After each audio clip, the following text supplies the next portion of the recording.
Every year, hundreds of thousands of people collapse suddenly from cardiac arrest outside of hospital. Most don't survive. Now here's the problem. Most people think a heart attack and cardiac arrest are the same thing. They're not.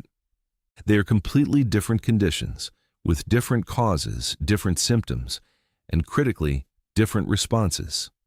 One is a plumbing problem, the other is electrical, and confusing the two could cost someone their life. Let me show you exactly how. Let's start with a heart attack, or in medical terms, a myocardial infarction, or MI. Your heart is a muscle, and like any muscle, it needs oxygen to survive. That oxygen is delivered through the coronary arteries, small blood vessels that wrap around the surface of the heart.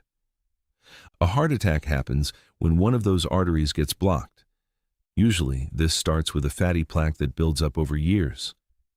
At some point, that plaque ruptures, a blood clot forms on top of it, and suddenly, blood flow is reduced or completely cut off. Now the heart muscle downstream starts to starve. No oxygen, no fuel. And if that blockage isn't opened quickly, that part of the heart muscle begins to die. A key point to remember is that during a heart attack, the heart is still pumping, although not as effectively. The person is usually awake and conscious. Symptoms include chest pain or pressure, tight, squeezing, heavy, pain radiating to arm, jaw, neck, or back, shortness of breath, sweating, and/or nausea. Now, this is important. Symptoms can be different in women. Women are more likely to have an atypical presentation featuring nausea, fatigue, jaw, or back pain, sometimes without chest pain at all. And in some cases, especially in people with diabetes, heart attacks can even be silent. On an ECG, a heart attack often shows ST elevation, ST depression, or T-wave inversions. These reflect reduced blood flow to the heart muscle. In regards to treatment, the goal is simple: restore blood flow. The gold standard is primary percutaneous coronary intervention, PCI, in the form of angioplasty and stenting. An alternative is thrombolysis using clot-busting drugs like alteplase. Here's the key phrase: time is tissue. The longer the artery stays blocked, the more heart muscle dies. Now let's talk about cardiac arrest. This is where things get serious, very quickly. Your heart doesn't just pump randomly, it relies on a precise electrical system. An impulse starts in the SA node, the natural pacemaker, and spreads through the heart in a coordinated way, causing it to contract. Cardiac arrest happens when this electrical system fails. The heart may beat chaotically, like ventricular fibrillation, or stop altogether, asystole. Instead of pumping, the heart just quivers or stops. The key point here is that when the heart stops pumping, blood flow stops, oxygen stops, the brain shuts down within seconds. The person can then collapse, become unconscious, and stop breathing normally. This is not gradual. This is seconds.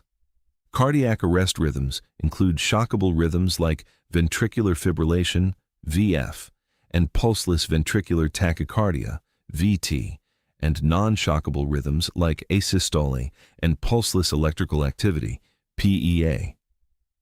Often, there are no warning signs, but in some cases, people may have chest pain, shortness of breath, and palpitations in the hours or days before.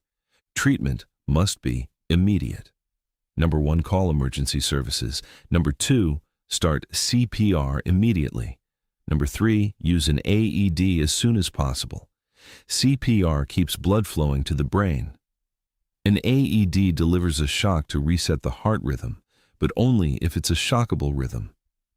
Every minute without CPR and defibrillation, survival drops by 7 to 10%. CPR can double or triple survival. Doctors also think about reversible causes of cardiac arrest, the 4 H's and the 4 T's. The 4 H's include hypoxia, hypovolemia, hypo/hyperkalemia, and hypothermia. The 4 T's include tension, pneumothorax, tamponade, toxins, and thrombosis, PE or MI. Here's where it gets really important. A heart attack can trigger cardiac arrest. When heart muscle is damaged, the electrical system becomes unstable. That can lead to a dangerous arrhythmia, like ventricular fibrillation, and suddenly, cardiac arrest. In fact, heart attack is one of the most common causes of cardiac arrest.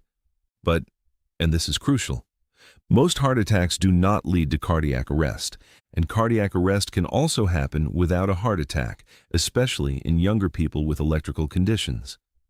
Let's simplify this. Heart attack versus cardiac arrest. Problem: heart attack, plumbing; cardiac arrest, electrical, consciousness. Heart attack, usually conscious; cardiac arrest, unconscious.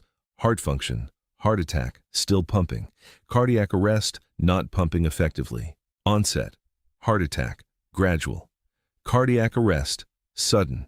Treatment: heart attack, hospital; cardiac arrest, immediate CPR and AED. What should you do? If it's a heart attack, person is conscious, in pain. Call emergency services, sit them down, keep them calm. Give aspirin, 300 milligrams chewed, if safe. Do not delay medical care.